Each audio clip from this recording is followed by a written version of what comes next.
Oh God. Oh, it's sorry. It's Oh, just I your know face. you ain't talking. Oh, I know you ain't talking, Mr. Bludd, with your ugly ass mug. Hey, that rhymes. Thank God you wear sunglasses. That way I don't see the 100% of your face. Oh my God, and your mic just cleared up just now too. Yeah. That's I got the even voice of a worse.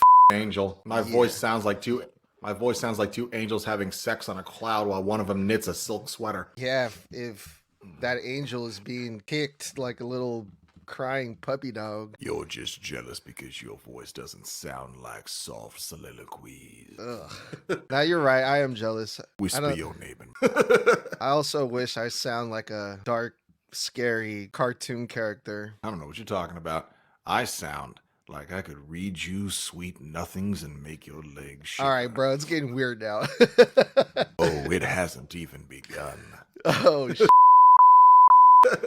Well, you guys, we are recording on a Wednesday tonight because I'm going to be going out of town tomorrow to take care of some family business. It's going to be a crazy month. Next week, too. Is it next week? No, the end of the month, I'll be out of town as well. So thankfully, You got Mr. some, Bludd. yeah, you got some. Are you keeping the it a surprise what you're going out of town for?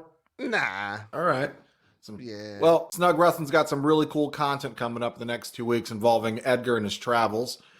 So you guys be sticking tuned for that. There's also going to be a really cool collaboration that'll be happening for the Royal Rumble as well. So definitely be around for that when the time comes at the end of this month on the 31st.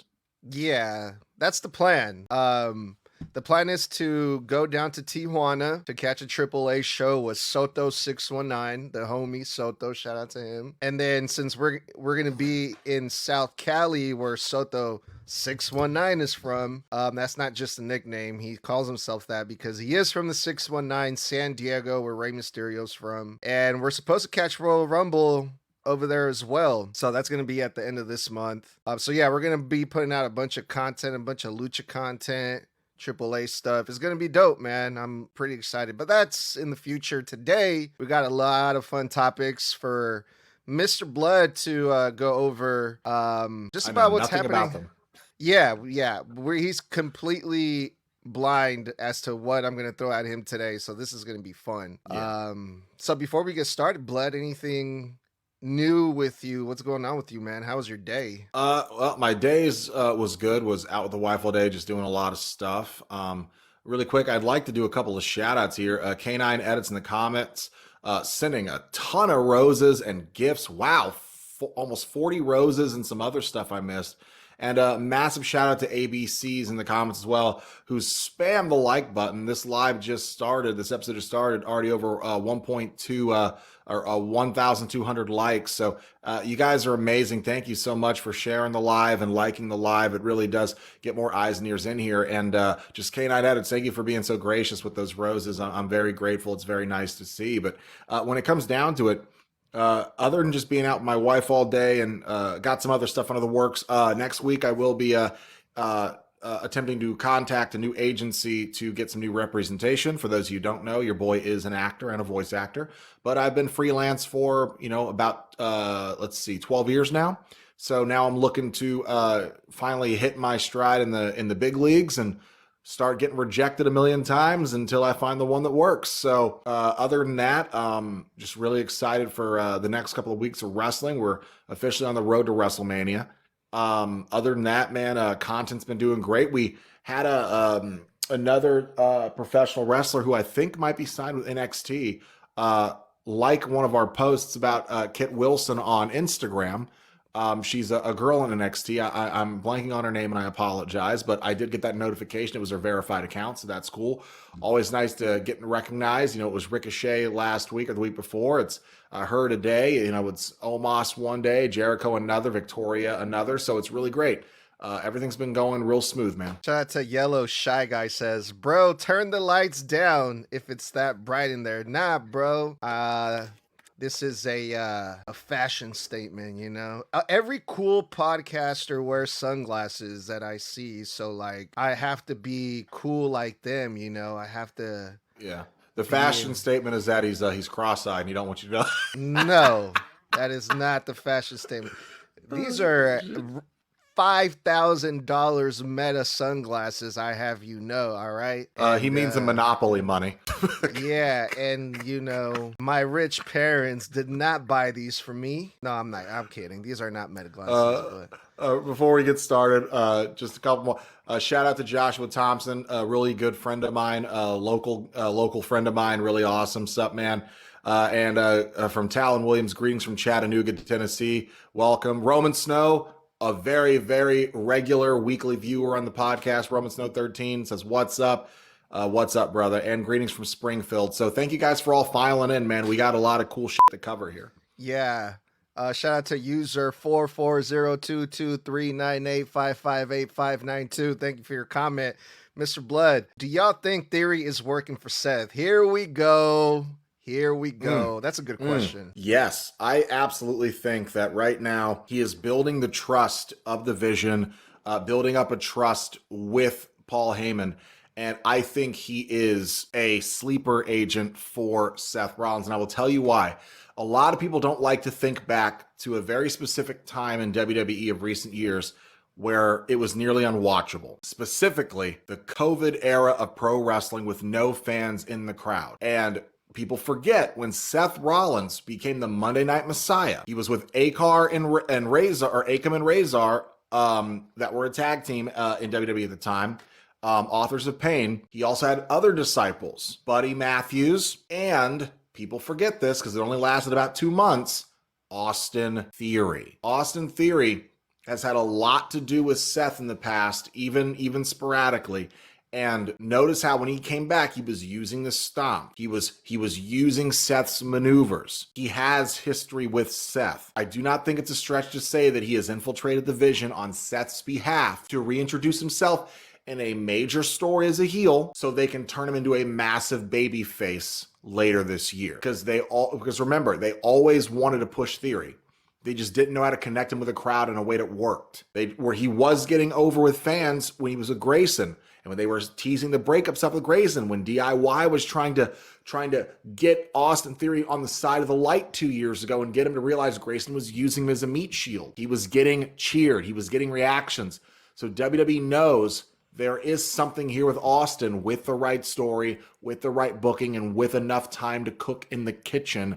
And I absolutely think this is their way into that, for sure. Yeah, that seems to be the theory going around right now with a lot of wrestling fans. See what I did there? But I don't want to see that happen. I do not want to see that happen. As much as that might happen, it makes sense. I want to see Theory be a full-blown Paul Heyman guy and be the meanest, nastiest heel Theory can be. So when Seth Rollins comes back, I would like to see Austin Theory versus Seth Rollins. And I just think Austin Theory, they were kind of pulling for Austin Theory like before he left, like last year or whatever it was, hell a long time ago. The people were getting behind Austin Theory, and yeah, I guess that could be a major babyface turn for him, but I want to see mean and pitiful Austin Theory. That's what I want. But hey, you want to hear something really crazy, like WWE's continuity, if we're talking about like things that are logical here. Austin Theory beat John Cena at WrestleMania. That means if Theory can beat John Cena, if Theory can beat the greatest of all time, quote unquote, that means Theory could beat Gunther. Yeah, that would be a good match. That means Theory could beat Brock Lesnar. That means Theory could beat Seth Rollins. Theory could beat Roman Reigns. Theory could beat AJ Styles. That's what's crazy. If he can beat Cena, Cena beat all those guys too. So it's like, I mean, all those matches are believable matches. They can make some good shit out of that, I think. I mean, if you're going by WWE's own booking and logic, if Theory can beat John Cena, he can beat Gunther because Gunther beat John Cena. If Theory could beat, or at least he'd match up, but let me put it this way. Anybody that Cena has beaten, so I guess maybe not Gunther, anybody Theory Cena has beaten, Theory could also beat. Anybody Cena has pinned, you can make the argument that Theory can beat them because he beat John. If he was good enough to beat John, he's good enough to beat them. Thank you guys for the follows, Evan Beat 305 and user with the long ass phone number. I appreciate it. Keep on double tapping the screen, keep on commenting and all that good stuff. This is a perfect segue to one of the topics that I had planned today for us, Mr. Bludd. And this is regarding Bron Breakker. The reason Bron Breakker was suspended from the WWE is a subtle genius play. This is from an article from the Daily DDT. And I thought they had an interesting prediction that I didn't think about that I thought was worth mentioning.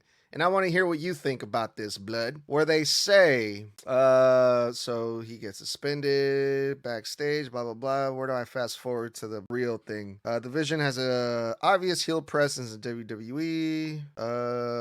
I should have been more prepared. Sorry, guys. So any fans who were getting... Okay, that's not it. Okay, here we go. Bron Breakker suspension opens up an epic WrestleMania card. Division has been going after CM Punk or his World Heavyweight Championship for as long as he held it just last week. Breakker tried but failed. It's no coincidence that on the same night as Breakker got suspended, CM Punk decided on a title defense against Finn Balor. Breakker won't like Balor getting the opportunity that should be his, but this feels meticulously planned by the WWE. Absence makes the heart grow fonder. A few weeks out of WWE action will only make the inevitable return of Bron Breakker at the Men's Royal Rumble even more exciting. Like he wasn't hungry enough already. The Doberman will come back with his stomach rumbling for Punk's heavyweight championship, and if he still has it around his waist by then, basically they're predicting Bron Breakker is going to win the Royal Rumble, and we're going to be seeing CM Punk versus Bron Breakker at WrestleMania. Well, we already know that was a plan that has been floating around in the news pool for couple weeks now, that the plans are kind of solidified, that WWE is apparently, it's been in the news that apparently it's been corroborated. WWE has their two main events already picked out for WrestleMania this year. And one of them is Braun versus Punk for that world title. So even if Braun doesn't win the chamber, let's say Roman does, or let's say Sammy does, to fight for the undisputed title, Bron Breakker could absolutely win the Elimination Chamber and still go on to pick Punk. I do not see Braun, however, being gone all the way until Royal Rumble. And I will tell you why. The end of that entire segment on Monday was was Bron Breakker getting suspended by Adam Pearce. Mm-hmm.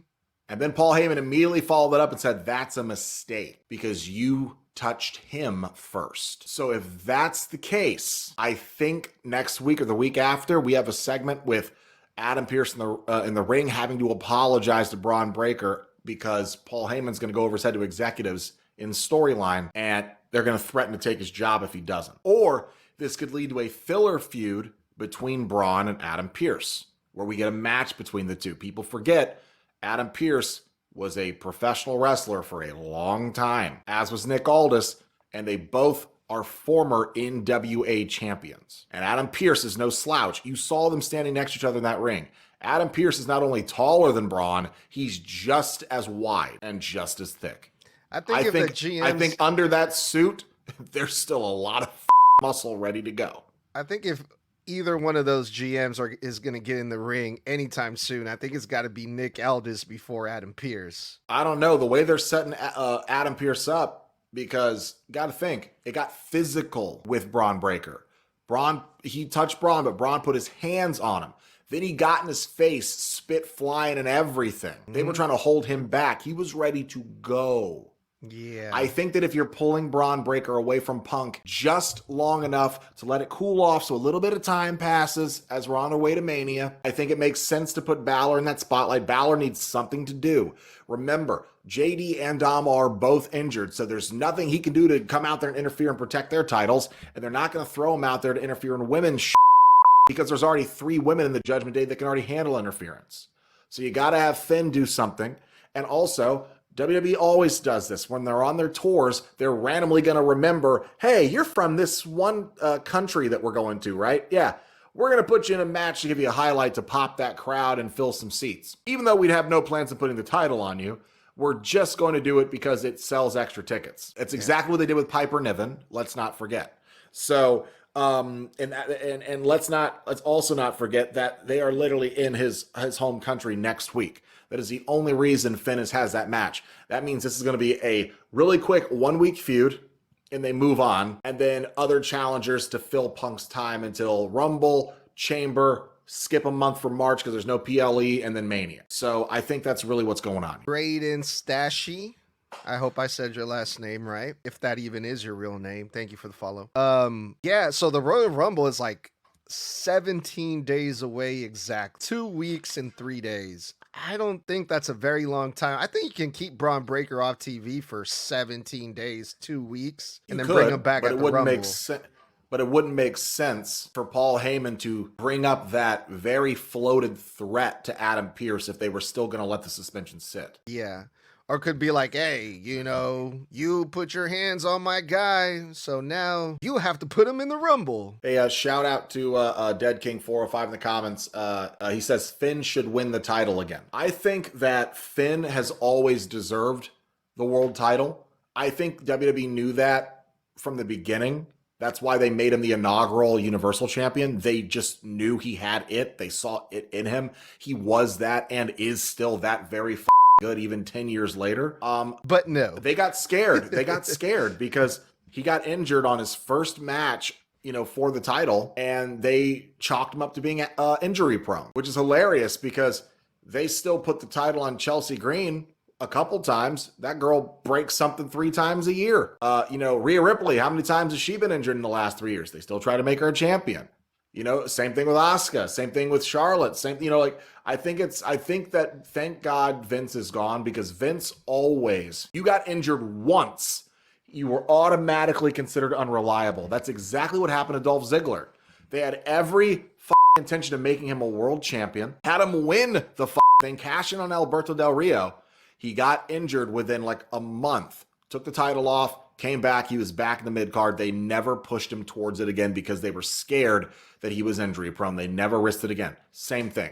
Now with Triple H and Shawn and Nick Khan in charge, they're willing to give people a better chance to go, hey, I got hurt, but that was a fluke. As much as I love Finn Balor, he's not main event WrestleMania status at this point, or this time around. I mean, last year he was in the middle of the card in a triple threat match, I believe, for the Intercontinental Championship with Dom and Bron Breakker specifically. Yeah, I don't see Finn Balor winning the title in main events in WrestleMania this year. It has to be Punk. No, of course not. Not for the stories that they've been cooking for months now. There's no place for him in the world title scene at Mania. I do believe, regardless, he is someone who has always deserved to be in main event status. Ooh. He is just that good. Lil A Thunder, good, funny. That's a funny name.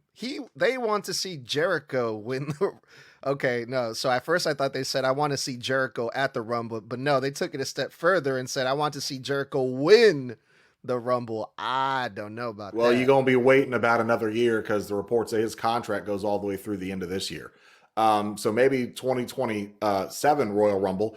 But I also, you already know, we're doing predictions here in 2 weeks, but you already know I'm a heavy believer. It's Sami Zayn winning that Royal Rumble. And if not him, it's Roman or Braun. There is no other 3. And let me put it this way. Royal Rumble is in Saudi Arabia. How do you not have Sami Zayn win that Royal Rumble and then go on to face maybe Cody or Drew, whoever's champion at the time, maybe even in a triple threat or a fatal 4-way for the the undisputed championship, because Braun has got that other slot. He has the other slot. So either Sami wins the Rumble or Sami wins the Chamber, but I think it's the Rumble. I think he's the only one that makes sense. I think you can give Finn more to do next year. I think you can give Jericho more to do next year. I think you got to play the cards with the stories you already have cooking. And Sami's over there on SmackDown screaming at the top of his lungs, he will be world champion. I don't think they had him come back and cut that promo right ahead of Rumble for no reason. So, okay, let's lay this all on the line right now. So you said Bron Breakker has a slot, right? No matter if it's the Rumble, Elimination Chamber, or whatever. Yeah, according to reports, it's him, Punk. So long as, God willing, no one gets injured between now and then, it is him and Punk at Mania in one of those main events. The reports say that WWE has solidified that as one of the main events this year. So, okay. So you got Breakker and Punk for one. And then for the other main event for the second night of this buy one, get one WrestleMania, according to CM Punk when he was in AEW, You have Sami Zayn versus Drew McIntyre at Mania. Whoever is undisputed champion, I think Sammy's involved in that match, whether it be a one-on-one, a trios, a four-way, because here's the thing. We already know the fact that the reports have heavily spoken to this with some corroboration of this story, that Roman Reigns last year decided to use some politicking backstage to get his character moved to Raw. He wanted to do stories on Raw because he wanted to work with Bron Breakker, according to reports. He also stated that he wanted to be involved in a major title feud or be a champion again this year. That was according to the reports, that he politicked for that. Now, on top of that, the other thing he specifically politicked for was that he wanted to work Cody for a third time. Cody Roman 3, with or without a title. He wants either him and Braun at some point this year, or him and Cody. And since we already thought, hey, it must be Braun versus Brock Lesnar at some point. Nope. Brock Lesnar retires this year, apparently at SummerSlam. And the rumor has it, the reports have it, that they've been building Gunther's credibility up. Why they had him beat John in the first place, because Gunther is retiring Brock Lesnar at SummerSlam, which means Brock is probably taking Braun is taking Roman at SummerSlam. So that means that this Mania season, I'm telling you, 3 matches, and you can quote me on this. Punk, Braun, Cody, Roman, Sammy, whomever is champion or undisputed champion. I'm telling you, those are the matches. That's the thing about those reports, man. I don't believe half of the shit that they say. Like, I feel like most of it is just clickbait. Like, yeah, Roman Reigns is politicking backstage. Like, bro, I probably believe like 20% of all those reports when it comes to shit like that, if I'm being honest. But that's just politicking isn't always negative. Politicking can just be, look, I mean, because if you look at if at the exact same time those reports came, all of a sudden Roman returned on Raw, and then Sammy randomly got moved over to SmackDown for no reason, even though he was in the middle of the Vision storyline, because they were saying that Roman's move actually screwed Sammy a little bit, because putting Roman over there meant they needed someone to fill a slot over there. So they insert Roman into the Vision story. They take Sammy out of it because there's too many people, and they automatically reward, hey, we're taking you out, but we're going to reward you with the U.S. title. Yeah. So, I think that was the trade-off. Shout out to Shadow King. Says, I want to see Demon Finn come back. Demon Finn versus Bron Breakker for the world title. There's a lot of fans that want to see the Demon come back. I don't think in this year of 2026 we're going to see that, though. Really quick, I don't know who Totoro McIntyre is. It keeps sending me an invite to co-host or something. If you're watching this, unfortunately, I'm in the middle of something, so we're not doing hosting or guest spots right now. Or if you want me to join your live, I am currently busy at the moment with our podcast work. But I appreciate you.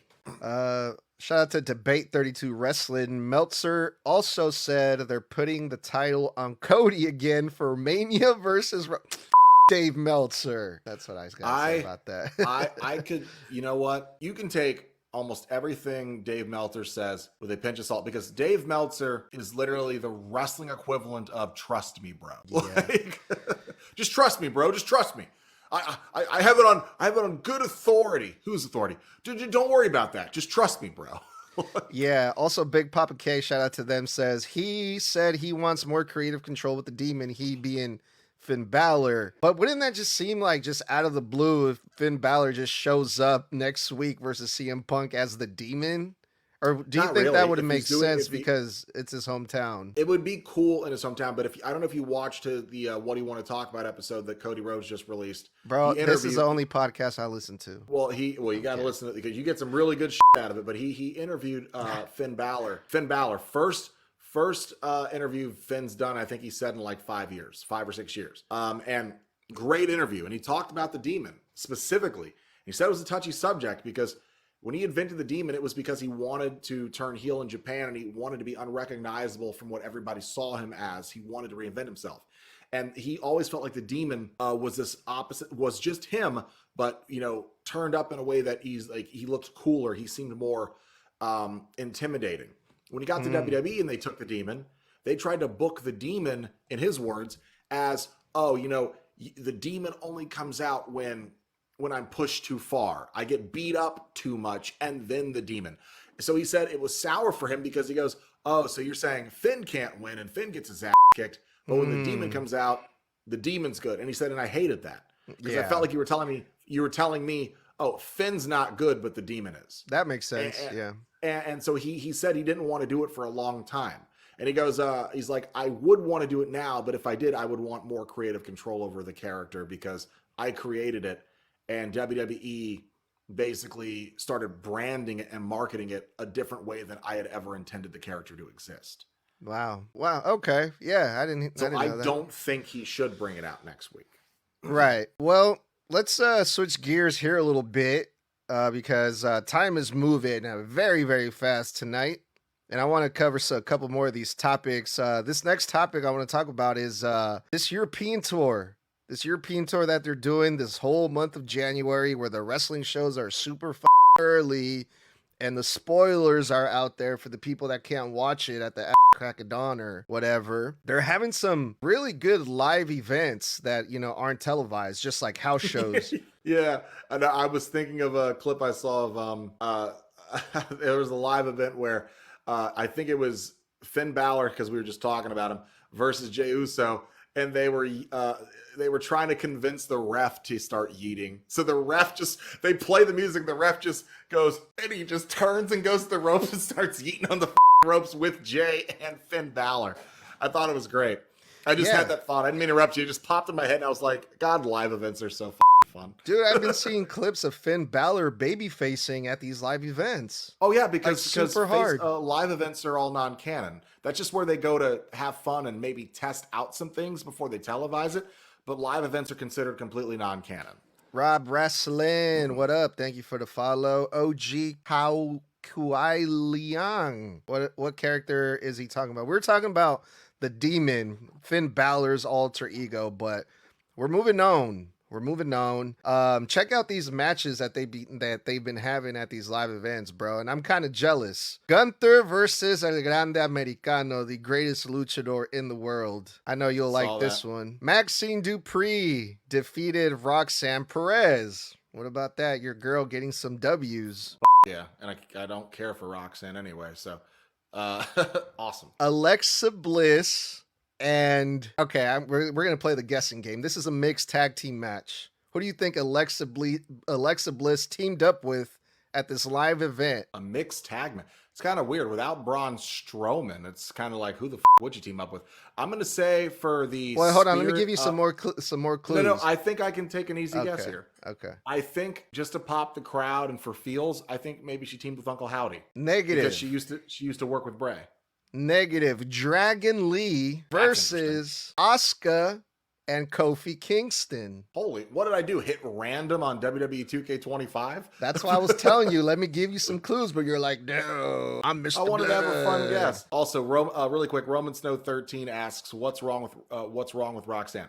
There's nothing wrong with Roxanne. My personal thing is she does not impress me because there's not a goddamn thing she does that the next 5 women on the roster don't already do. She kind of is a mix between stealing Liv Morgan's character and AJ Lee's character, and she does a lesser extent version of it. I do, however, respect and praise her for her work ethic and acumen, starting training at 15 years old and taking 6-hour round trips to train. As a former wrestler myself, I respect that grind in my bones, because at 15, no wonder she already made it to the dub. Shout out to the boy Kane. Haven't seen you in years. I remember you used to stream AEW. We're not telling people that, all right? We're not telling people that I used to stream AEW because Tony Khan will come after me. But yeah, good to have you back, man. This is a new page. Be sure to follow the new page. But yeah, things are cooking in this European tour for this live event, having crazy matches. This other one, too, was Drew McIntyre versus Shinsuke Nakamura and Ilya Dragunov in a triple threat match for the WWE Championship. How about that? That was a triple threat match? Yeah. Drew McIntyre defeated Shinsuke and Ilya Dragunov to retain WWE Championship. Sounds like a triple threat match to me. First off, I'm wondering if that's the match that after it ended, Drew had like a heartfelt speech to the crowd. But because I saw a clip of him at the live event get on the mic and he said some heartfelt stuff about it. But I'm kind of jealous now. Drew, do you have any idea how good Like even like Shinsuke is like WWE watered Shinsuke out. Shinsuke is one of the greatest wrestlers of his generation, and you can fight me. I will unalive on that hill. But Ilya is my guy, bro. I would smack the taste. I'd reach to this screen and slap the taste out of your mouth just to get 5 minutes of match time between Drew and Ilya Dragunov.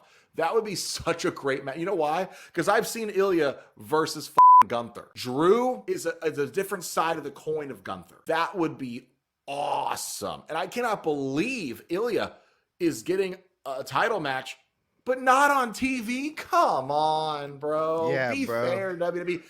There's only a couple things I ask for a year: lower taxes, affordable gas, new action figure price releases, little bit of booty, and some great matchups. Come on, give me Ilya versus Drew, please. Ilya Dragunov is in those qualifying matches on SmackDown. I know. And again, the live events a lot of the time are used as testing grounds to see what would work on TV, what might not. So they use them as experimental shows as well. So like, it would be really cool to see that triple threat run back on a Friday night SmackDown or something on TV.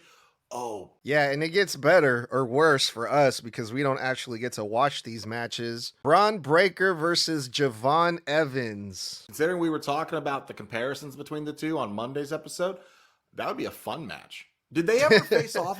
Did they ever face off in NXT? I don't know. Because I wasn't watching at the NXT. same time, weren't they? At some point, yeah. I think towards the end, like Javon's was there for a little while. I think he might have been there at the end of Bron Breakker, like right before he got called up. I don't think they're Roman Snow says no, they did not face. But, yeah, I don't think their paths crossed then in that case. But that'd be a fun match to watch. I wonder if I can find any clips after this on TikTok for the live event. That'd be great. Well, I can tell you that like working together. I could tell you that I was right when we were comparing these two because Bron Breakker defeated Javon Evans, the better wrestler won. Right. The right guy won the match. Right, because they booked him to do it. They could have bro. I don't know what you're talking about. Keep in mind, on a live event does nothing for the momentum of a talent. They could have easily booked Javon to win, and who was going to do anything Sounds like a sorry loser to me. It's not canon to TV. They could have had Javon go over. If I haven't heard excuses. Nice to know that suspension isn't sticking already. I know excuses when I hear him, Bludd. Oh, please. He's probably only suspended from Raw, though. Live events in SmackDown probably don't count. Same thing with Drew when he got, quote-unquote, suspended from SmackDown. He went straight over to Raw. He's like, I'll just hang out here then. Shadow King, I see your comment. Good comment. I'm going to read it because we have a couple more matches here. I want to brag about that. The fans in Europe get to enjoy and live, and we do not. A lot of cool too they get to see. But shout out really quick to the official Eli. Ilya would be a great title defense for McIntyre. It's a layup win for Drew, he means, but it gets Ilya in the door. Say that again. I'm sorry. I didn't catch that. So Ilya would be a great title defense for McIntyre. It's a layup win for McIntyre. Obviously, McIntyre wins, he's saying. But it gets Ilya in the door, in the conversation of like peeking into the main event scene or showcasing that he could, in fact, do some really good shit in that scene if given the chance. Yeah, I wouldn't be mad at that. I would like to see that. Here's the thing, though. There's a lot of people that actually believe that Drew McIntyre is only holding the championship because of this European tour, and he's going to lose it as soon as they come back to the States. Oh, I agree. I hate to say this. I 100% agree that I think he's a transitional champion. That would literally suck. They literally put it on him because he will be probably more over in Europe than Cody might be. Now, Cody's over everywhere, but you're talking about they're in the European tour. So you're talking about this is, he's Scottish, right? But he's technically considered British. So it's like, okay, I think that while we're over here, we have you as the champion for a month and a half. We take it off you at the Rumble or at Chamber. So we'll leave it on you here. You lose it at the Chamber. And then, maybe you fight back for it at Mania. Who knows? But I could definitely see him being a transitional champion. I hope and not. not because he's bad, just because that's how WWE books. Big Papa K says, I'm not asking for much. I just want Drew to keep it until Mania. I want to see Drew go over at Mania because he never got that time of day Never got that spotlight, that big victory because of COVID. COVID fucked everything up. Ooh, Tadu. Listen to this one. Okay. Tadu says losing it to Sammy at the Rumble? Question mark. I hope not. But going back to Shadow King's comment, speaking of Drew, do you think Jacob Fatu would get thrown in the match somehow with Cody and Drew? Yeah, I can see that happening. Another triple threat match. Here we go again. Absolutely. And I'll tell you why. Reports came out that, so here's the thing that got confirmed. The reason the title got put on Drew was because Cody and Drew both went to certain producers that they knew were the right ones to go to, got in their ears so they could take it to the right people above them, because Cody wanted to drop the title to Drew. They both asked for it. Because remember, they wanted to do it last year. Remember, the whole thing was Cody said he wanted to drop it to Drew there due to an interference gone wrong by Randy, and they said no. So this time, they went around to the right producers who got in the right people's ears on the writing team, and then they made it happen. Because Cody's a smart guy. He knows that some of the fans are turning on him. He knows if he's a champion too long, he gets stale. He also knows his brand's not going to get hurt if he's not champion. Cody, all of his positive qualities, let's be honest about something real quick here. He is more interesting as a chaser. And that's what happens with most baby faces. They're all better as chasers. So when it comes down to it, I think Drew was the right call, but I could see them putting it back on him because they think having Cody in a marquee match already as champion might help sell out Elimination Chamber, might help sell out WrestleMania, which will already sell out anyway. But you know how WWE thinks. How can they guarantee the biggest gates, the biggest stars are the people come to see? And we love Drew, but he's not Cody. Kit Wilson versus CM Punk. Sure. In a maybe on a live event. Nah, I'm kidding. Cult of Personality versus the Kit Wilson new theme song. Bro, that theme song goes super hard though. Oh my God. Kit Wilson. That shit hard. Ooh, that shit's good. Now I would like to see Cody versus Jacob Fatu at WrestleMania or the Rumble or Elimination Chamber. Well, I didn't finish my thought here because I actually forgot it. So apparently the real plan was always for Drew, Jacob, and Cody to feud in a three-way feud last fall before Jacob had to go out for teeth surgery. When he had to go out for teeth surgery, instead of moving Drew on temporarily, they said, fuck it, we'll keep it as a one-on-one feud and continue it. The plan was always, according to reports that have been confirmed, for Jacob to return on that SmackDown and to then do the feud they wanted to do last year. So this feud includes all three of them, and it was always supposed to. All right, we got one more question before we move on to our next topic because we are running out of time for tonight.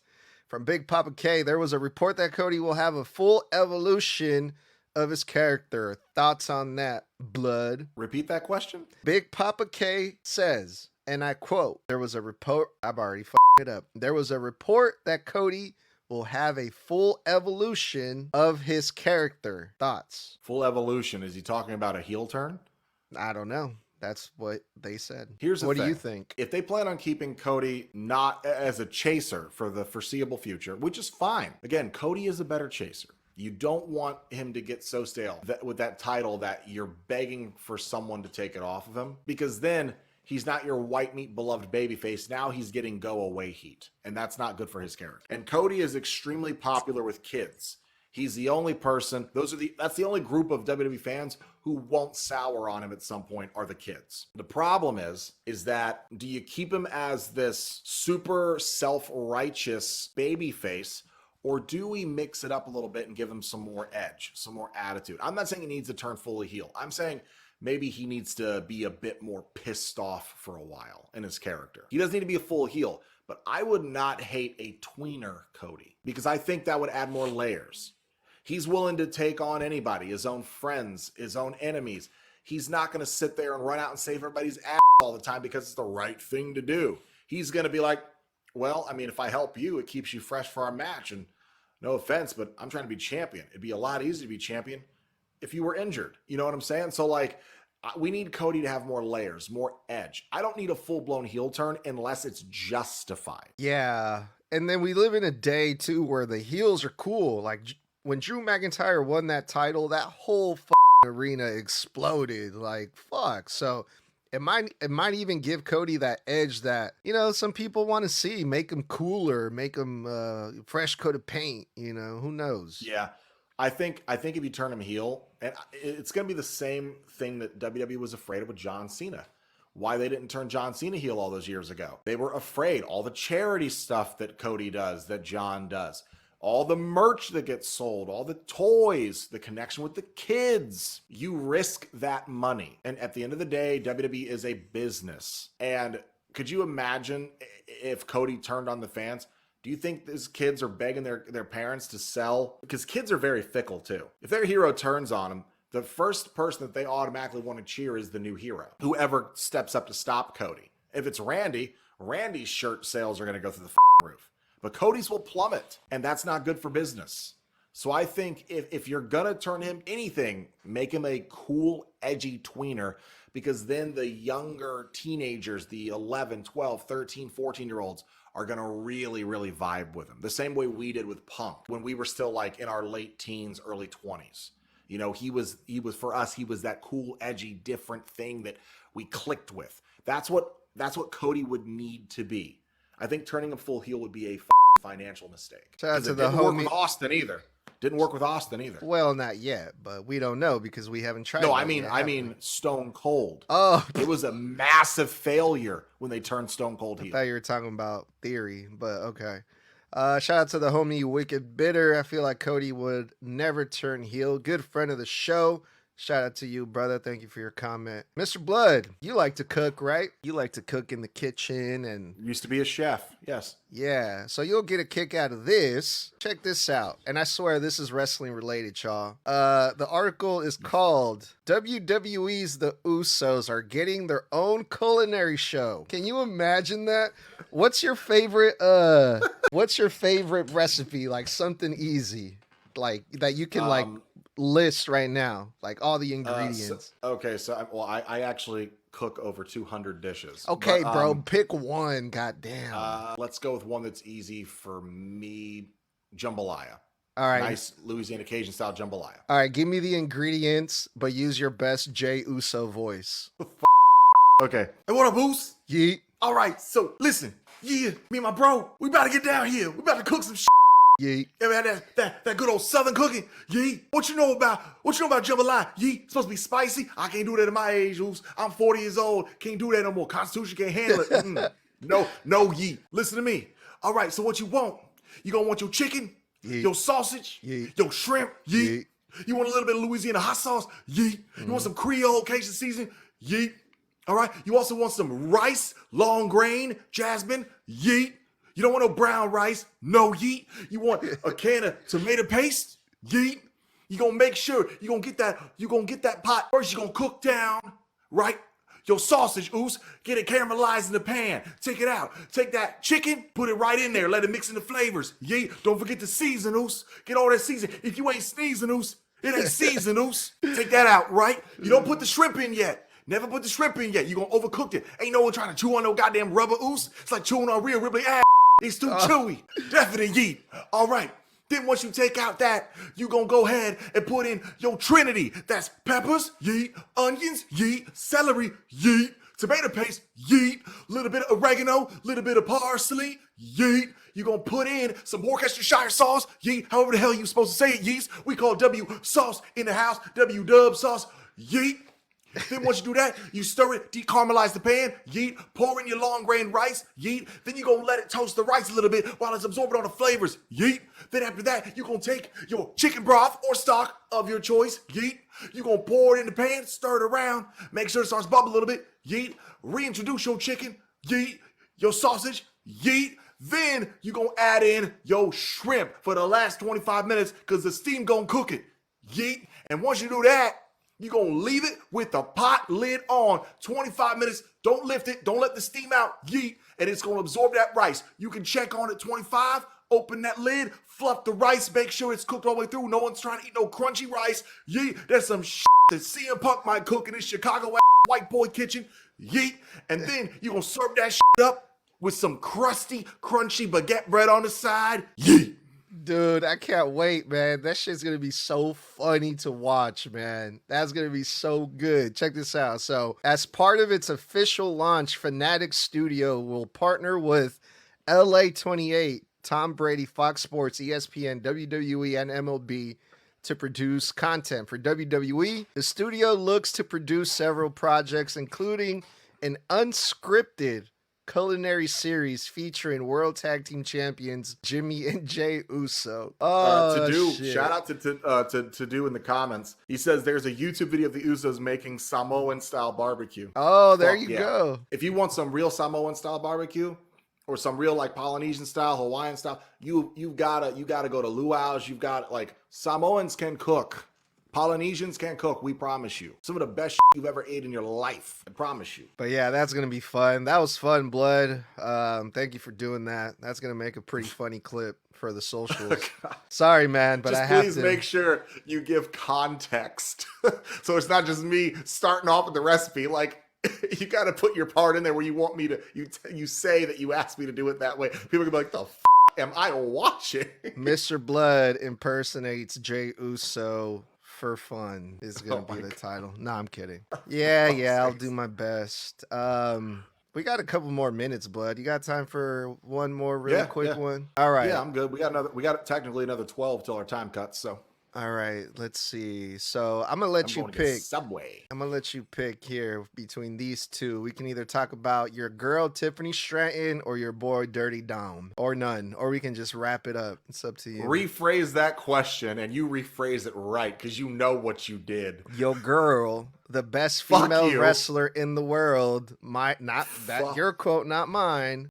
You sideways. Tiffany Stratton's potential WWE return date revealed, or we can go over Dirty Dom injury status. Oh God, I hope Tiffany's returning to NXT.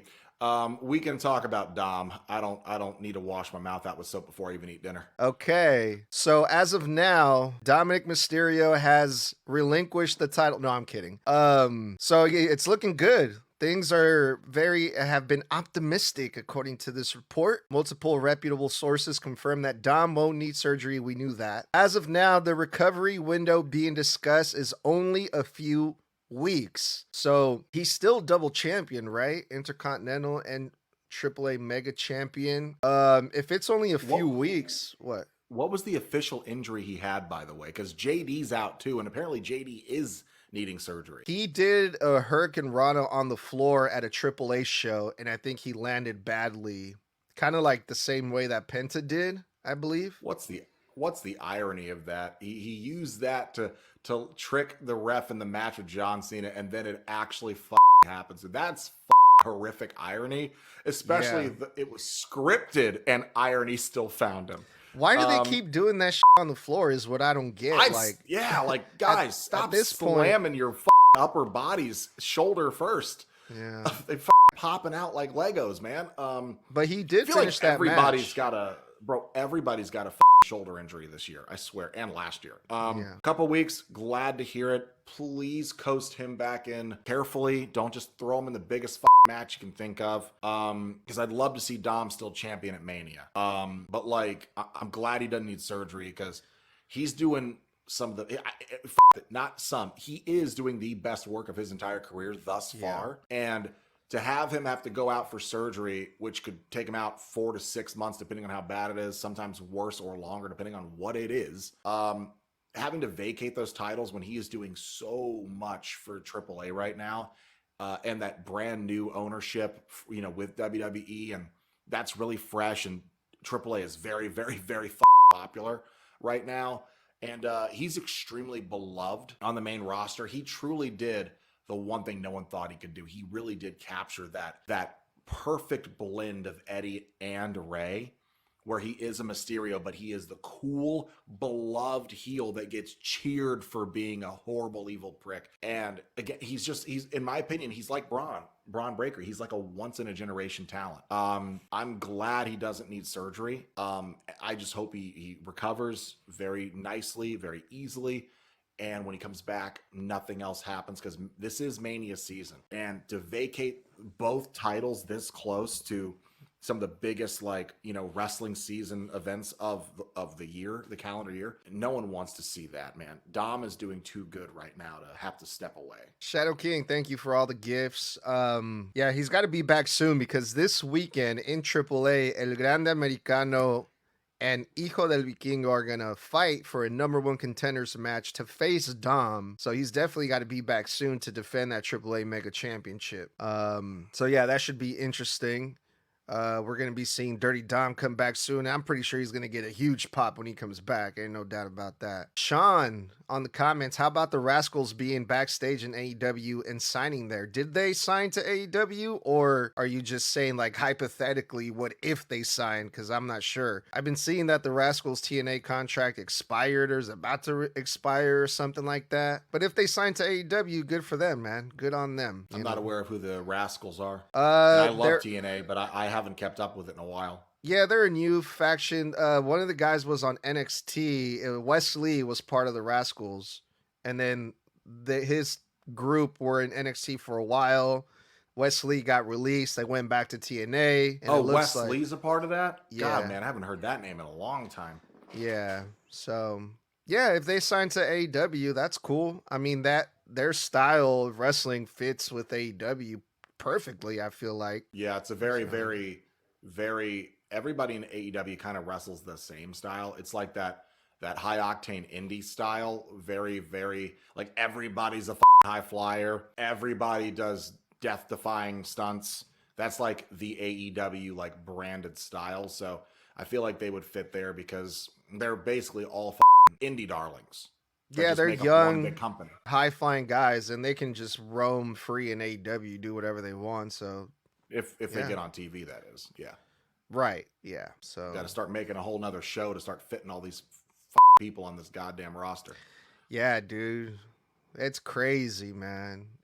I don't know why people. I genuinely do not know why people still want to go work at AEW. I'm like, do you guys even watch the product, or you just want to go to AEW because it's the only place you can go that has the most competitive pay to WWE's contracts? Because if you actually watch their product, half their roster can't get on TV.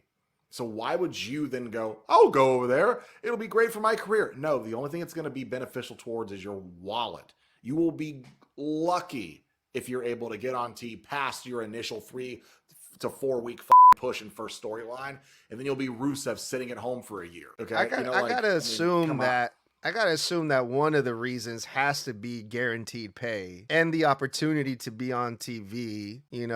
Maybe get over. Who knows? They won't guarantee. They're not guaranteeing you TV. I know. That comes the opportunity to be on TV. Yeah, they are promising an opportunity, but they are not guaranteeing solidified spots or a certain amount of minutes, or the only thing they're guaranteeing is that while you're under contract, you will be paid whether you were on TV or at home, because that's what guaranteed contracts are. Right. That's what most contracts are nowadays. If you're injured, you're at home, you're getting paid.